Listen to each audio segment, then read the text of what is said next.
Hello मित्रांनो, नमस्कार. मी आज तुमच्यासाठी एकदम स्पेशल अशी रेसिपी घेऊन आलोय जी की तुम्हा सगळ्यांना आवडतं. आणि जेव्हा पण तुम्ही बाहेर बर्गर, पिझ्झा हे खायला जाता ना, तेव्हा हा पदार्थ नक्की ऑर्डर करता. ती म्हणजे बटर गार्लिक ब्रेड. आहे की नाही, एकदम मस्त चमचमीत अशी आणि सगळ्यांना आवडतं, बरोबर की नाही. आणि त्याचबरोबर बनवायला पण एकदम साधा सोपा आहे. तुमच्याकडे जरी घरी अवन वगैरे नसेल ना, तरी पण ही रेसिपी बनवू शकता. तुमच्या घरामध्ये रेग्युलर जी कढई असते ना, त्यामध्ये पण ही रेसिपी एकदम परफेक्ट अशी बनवू शकता. चला तर मग बोलण्यामध्ये जास्तीचा वेळ न घालवताना फटाफट रेसिपीला स्टार्ट करूया. हो, पण त्याच्या आधी चॅनलला सबस्क्राईब करा, लाईक करा आणि कमेंट करायला विसरू नका.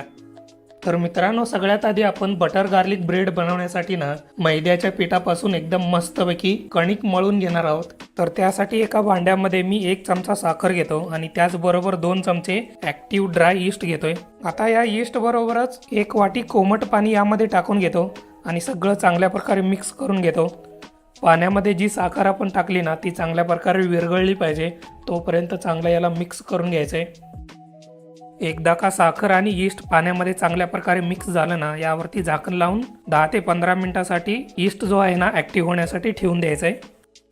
आता मित्रांनो, तुम्ही इथं बघू शकताय 10 ते 15 मिनिट झालेले आहेत. ईस्ट चांगला ॲक्टिवेट झालेला आहे आणि टम असा फुगलेला आहे, तुम्ही इथं बघू शकताय. आता या ईस्टमध्ये 2 मोठी वाटी मैद्याचं पीठ मी टाकून घेतोय. एकदा का मैद्याचं पीठ टाकून झालं ना, त्याचबरोबर यामध्ये चवीपुरतं मीठ टाकून घ्यायचं आहे आणि त्याचबरोबर 2 ते 3 चमचे तेल यामध्ये टाकून घ्यायचं आहे. आता हे सगळं चांगल्या प्रकारे मिक्स करून घ्यायचं आहे. आपण यामध्ये टाकून घेतलेलं मीठ, तेल पिठामध्ये चांगल्या प्रकारे मिक्स झालं पाहिजे आणि त्याचबरोबर जे ईस्ट टाकलं होतं ना, ते पण चांगलं मिक्स झालं पाहिजे. आता यामध्ये थोडं थोडं करून पाणी टाकून घ्यायचं, एकदम टाकून नाही घ्यायचं. जेवढं लागेल तेवढंच टाकून घ्यायचं आणि एकदम मऊदार असं हे जे पीठ आहे ना, मळून घ्यायचं आहे.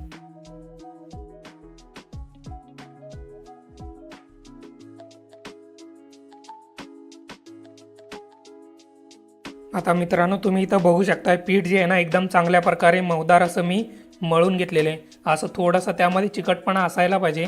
जेव्हा आपण या पिठाला 2 ते 2.5 तासासाठी रेस्ट होण्यासाठी ठेवतो ना, तेव्हा या पिठामधला जो चिकटपणा असतो तो निघून जातो आणि एकदम मस्त मऊदार असा बनतो पीठ. आता यावरती थोडंसं मी तेल लावून घेतलेलं आहे. आता या पिठाचा चांगल्या प्रकारे मी एक गोळा बनवतो आणि याच भांड्यामध्ये झाकण ठेवून 2 ते 2.5 तासासाठी रेस्ट होण्यासाठी ठेवून देतो. म्हणजे तेव्हा पीठ जे आहे ना, एकदम मस्तपैकी फुलून येतं. जोपर्यंत आपलं पीठ रेस्ट होत आहे ना, तोपर्यंत आपण बटर गार्लिकचं मिक्स तयार करून घेऊया. त्यासाठी एका मोठ्या वाटीमध्ये बारीक कट केलेला पाव वाटी लसूण घेतो. त्याचबरोबर यामध्ये 1 चमचा रेड चिली फ्लेक्स टाकून घेतो आणि त्याचबरोबर 1 चमचा ऑरिगॅनो आणि आता सगळ्यात शेवटी अर्धी वाटी बटर. आता बटर गार्लिक ब्रेड बनवतोय म्हटल्यावर बटर तर पाहिजेच. थोडासा जास्तीचा टाकून घ्या आणि नसेल आवडत तर तुम्हाला थोडंसं कमी टाकून घ्या. तर आता हे सगळं चांगल्या प्रकारे मिक्स करून घ्यायचं आहे. हे जे मिक्स आहे ना, आपल्याला ब्रेडवरती लावून घ्यायचा असतो. आता मित्रांनो, तुम्ही इथं बघू शकताय 2 ते 2.5 तास झालेले आहेत. पीठ एकदम चांगल्या प्रकारे रेस्ट झालेले आहे आणि पिठामध्ये एकदम मस्त जाळीदार अशी जाळी आलेली आहे. म्हणजे ईस्टनी आपलं काम एकदम परफेक्ट असं केलेलं आहे. आणि मित्रांनो, जेव्हा पण तुम्हाला पिठाला रेस्ट करण्यासाठी ठेवायचं आहे ना, ते थोडंसं गरम वातावरणामध्ये ठेवा, म्हणजे गरम ठिकाणी ठेवा. त्यासाठी तुम्ही भांड्यावरती एखादा जाड टॉवेल वगैरे गुंडाळून ठेवू शकता. त्यामुळे आपला ईस्ट जो आहे ना, चांगल्या प्रकारे ॲक्टिवेट होतो, चांगलं काम करतं. त्यामुळे फायनली आपला जो पीठ बनतो ना, एकदम मस्त जाळीदार असा बनतो. आता मित्रांनो, मी ताटामध्ये बेक करून घेणार आहे ब्रेड. त्यामुळे या ताटाला थोडंसं मी मैद्याचं पीठ लावून घेतो. मी तर इथं ताट घेतलेलं आहे. तुम्ही छोटासा प्लेट घेऊ शकता किंवा बेकिंग ट्रे वगैरे तुमच्याकडे असेल तर ते पण तुम्ही यूज करू शकता. त्यावरती अशा पद्धतीने थोडंसं मैद्याचं पीठ लावून घ्यायचं. आता मी थोडासा हाताला पण लावून घेतो, म्हणजे पिठाचा गोळा घेताना पीठ हाताला चिटकणार नाही. हे बघा, अशा पद्धतीने मी इथं ज्या आकाराचा मला ब्रेड बनवायचा ना, त्या आकाराचा मी इथं पिठाचा गोळा घेतलेला आहे आणि थोडंसं अशा पद्धतीने मी खालून याला फोल्ड करून घेतो आणि चांगल्या प्रकारे सील करून घेतो. अशा पद्धतीने दोन्ही हाताच्या तळव्यामध्ये जर तुम्ही पिठाचा गोळा फिरवून घेतलात ना, तर गोळा जो आहे ना, एकदम गोलाकार पण बनतो आणि खालून चांगला सील पण होतो.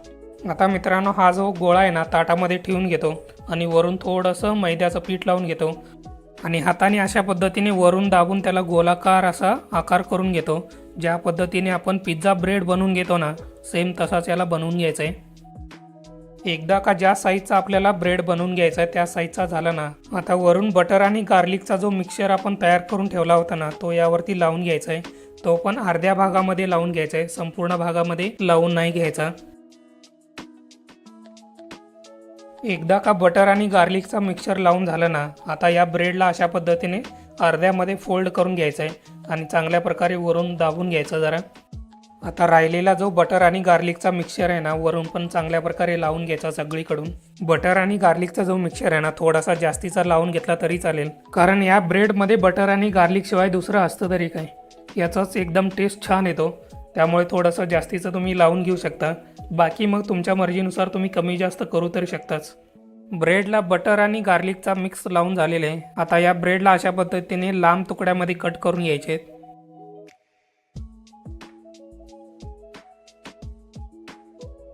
आता या ब्रेडवरती वरून थोडेसे चिली फ्लेक्स आणि ऑरिगॅनो टाकून घ्यायचा. आता मित्रांनो, आपल्याला अवन जो आहे ना, प्रीहीट करून घ्यायचं आहे 200 डिग्रीवरती 5 ते 10 मिनटासाठी चांगलं प्रीहीट करून घ्यायचं. एकदा का अवन चांगल्या प्रकारे प्रीहीट झालं ना, आता यामध्ये आपलं जे ताट आहे ना, मी ठेवून घेतो आणि 200 डिग्रीवरती 10 ते 15 मिनटासाठी चांगलं बेक करून घेतो. आता मित्रांनो, तुम्ही इथं बघू शकता एकदम मस्तपैकी आपला 10 ते 15 मिनटासाठी बटर गार्लिक ब्रेड जो आहे ना, बेक करून घेतलेलं आहे. एकदम क्रिस्पी असा बेक झालेला आहे. वरून थोडासा मी बटर लावून घेतो. तर फायनली अशा पद्धतीने आपला बटर गार्लिक ब्रेड रेडी झालेला आहे. खायला एकदम मस्त कुरकुरीत टेस्टी झालेलं आहे. आता हा जो बटर गार्लिक ब्रेड आहे ना, तुम्ही मायोनीज बरोबर खाऊ शकता किंवा संध्याकाळच्या वेळेला चहा बरोबर तर एकदम मस्त लागतो. मग काय मित्रांनो, कसं झालंय बटर गार्लिक ब्रेड? एकदम मस्त झालंय की नाही? चवीला एकदम अप्रतिम झालेलं आहे आणि यामध्ये जो लसणाचा आणि बटरचा जो टेस्ट येतोय ना, तो एकदम मस्त येतोय आणि वरून छान कुरकुरीत असे झालेले आहेत. आता हा जो बटर गार्लिक ब्रेड आहे ना, बाहेर जाऊन ऑर्डर करून खाण्यापेक्षा ना, तुमच्या घरीच बनवा. एकदम साधा सोपा आहे आणि जेव्हा पण तुम्ही संध्याकाळच्या वेळेला चहा वगैरे पिताना, चहा बरोबर एकदम परफेक्ट अशी स्नॅक रेसिपी आहे. तर तुमच्या घरी एकदा नक्की ट्राय करा. चला, आता जाता जाता रेसिपी आवडली असेल तर लाईक करा, कमेंट करा आणि त्याचबरोबर मित्रांनो, चॅनलला सबस्क्राईब करायला विसरू नका.